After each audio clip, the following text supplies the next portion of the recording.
Professor Ciarán, thank you so much for joining us today. You're the Chief Executive Officer of Bahrain Polytechnic, and you've recently instituted a series of apprenticeship programs. Can you provide an overview of what these programs actually mean to Bahrain and how they're being offered at Bahrain Polytechnic? I think really for me, when I've been going around talking with industry, one of the big concerns that industry have is around where we're going to get skilled workforce for the future. And that is a gap. Not everybody needs to go to a university, needs to do a degree, where there is that level of looking at having good technician people employed in companies. So that's where we started from, and then we looked across at best international practice both in Europe and indeed in Singapore, and we came up with a model. So in phase one, we've started with 5 areas, which are really probably the generic, like automotive industry, plumbing, electrical, air conditioning, and welding. And they're the sort of the first 5 that we're doing, the traditional type of industries. And trying to match in then too with about the 1,500 graduates that come out of the vocational schools on a yearly basis, so that they do have some level of skill, and then we think then we can take them from there right through over a 3-year program into a level 6 on the National Qualification Framework. So the deal is all of the apprenticeships, it's earn and learn, so they're actually employed now by their companies, and they then are released back into us at certain times during the 3 years to do the program.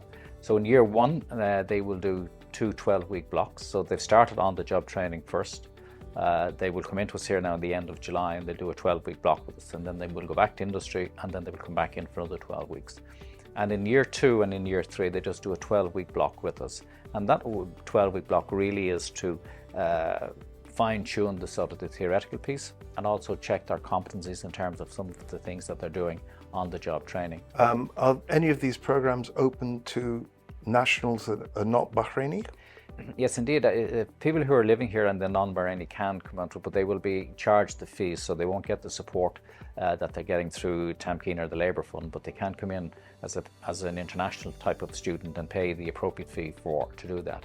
And again, with some of the companies that we're working with, again, they're happy to take people in and train them as well, because they see the value and the benefit of doing that. But the priority for us is around trying to ensure that young Bahrainis develop a skill set that is required for the industry to support Bahrain into the future. You mentioned plumbing, electricians, those type of areas. What about catering, hotel management? Is there any plans for that? Phase 2 will start with we'll have one in retail, we'll have one in network, and we'll have one in body repair. As you know, the hospitality sector, I think, is one that we have been asked to get involved in, and we are looking at that currently at the moment.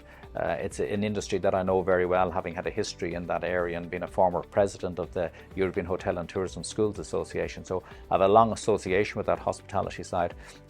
But again, it's around the demand that will be here for the Bahrainis to really grasp that opportunity in that sector.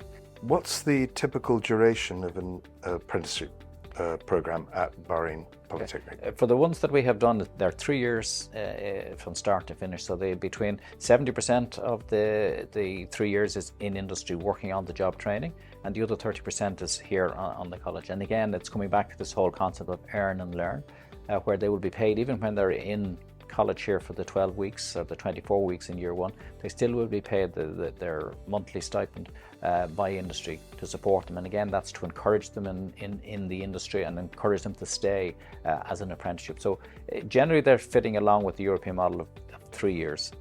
How are the apprentices actually assessed during their programs with you? Okay, well, they're assessed in a number of ways. One, they're assessed in terms of their competency and the competency based, which is ongoing when they're on the job training. It's ongoing in a sense that certain times during the period on the job training, they'll be evaluated in terms of their competencies. And our own faculty here then go out to and do a check on that competency base to make sure that they're there. When they're here with us, it's a mixture of examination and competency based. How do you ensure that the apprentices taking part receive proper mentorship in this regard? The role and the responsibility of the employer is setting out that in terms of making sure the proper mentorship is in place, making sure they're assigned people who are well qualified but have a real interest in transferring their skills and their knowledge. And certainly what I'm seeing around the companies that we've been to, I'm seeing a real enthusiasm for people who've been working in these areas for 20, 30 years, wanting to instill the knowledge that they have down to this younger generation. So that mentorship is critically important to us. And in terms of then, when we do our review ourselves, when our own staff members go out, we're seeing really that mentorship really working very effectively. Are the apprenticeship programs accredited by any other international bodies, or is it just City and Guilds? No, I think so. There are two accreditations. One is that they'll be on the National Qualification Framework here in Bahrain at level 6. So they'll have the level 6 qualification, which will be the Bahrain Polytechnic level 6, and then they'll have that international kite mark from City and Guilds. And for me, certainly over my 35 years in higher education and in the applied education sector, I mean, City and Guilds have been one of those organisations that their qualifications are recognised all around the world. I sat on the advisory board for City Guilds many, many years ago, and in fact have some City and Guilds certification myself. All around the world, if you look at all of the research around the world at the moment, one of the huge shortages, particularly in Europe, particularly in Asia as well, is around skills and technical skills and apprentices. And so there's an opportunity really for Bahrainis to really to get onto that, be ahead of the curve, have apprentices coming through and have that development here for an area that hasn't been well serviced in the past, but needs to be serviced much more into the future. How does Bahrain Polytechnic expect to gather information from apprentices and their employers to continuously improve and invigorate the programs even further? I mean, I think one of the things, I had said to the employers when we started the process that I would come and I would visit you all. So I have done that in the first 6 weeks of the program, and we're out and we've opened up that dialogue with them. So if there are any issues on their end, we deal with them, and if there's any issues on our end, it's dealt with. And I think at the end of year one, when we have gone through the 2 12-week blocks here and the rest of the time on the job training, we will do an evaluation with each of the employers just to see how they think the program is going. Are there areas that need improvement? Are there areas that aren't being covered on the syllabus? So that we can really make sure that it's fresh and up to date in terms of what's required. But we have sat down with industry and show them all of the program. We've showed them all of the syllabus. We've got input from them, and I think they've all bought into that dynamic that we have, and the partnership relationship that we've had with industry will be enhanced further by getting that feedback.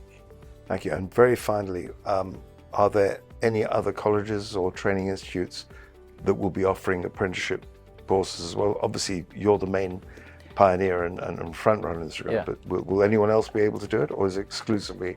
No, I think it's certainly what our view on this is that we need to get the standard up, and if everybody can match the standard and keep an international standard there, well then I think this can be opened up, because I think there is a market there for more people to come into the system. I mean, when we opened up for applications for apprenticeships, people said to me, we'll get very few. We had over 980 applicants for phase 1. And we're opened up currently for phase 2 at the moment, and I know the applications are somewhere north of 700. With that being said, can we cope with that number? Yes, we can. I mean, for me, it's not around who's delivering it, it's around the consistency and the professionalism of the qualification. Not everybody will have the facilities that we have. Not everybody will be able to have that international kite mark that we have from City and Guilds. And secondly, we need to make sure that we're producing a real good cohort of apprenticeship before maybe we would look at how that would be broadened. But I mean, we're not afraid of competition. We actually would welcome competition, but I think it has to be at the standard, and that given standard needs to be there. And Bahrain, the Ministry for Labour, need to ensure that standard for an apprentice is there. Otherwise, we could have a difficulty in terms of the standards, in terms of the apprenticeship coming through, and safeguarding the apprenticeship as part of the whole education process. Professor Ciarán, thank you so much for your insight and input into this. It's been a really enjoyable interview. Thank you very much indeed. Thank you, George. Thank you.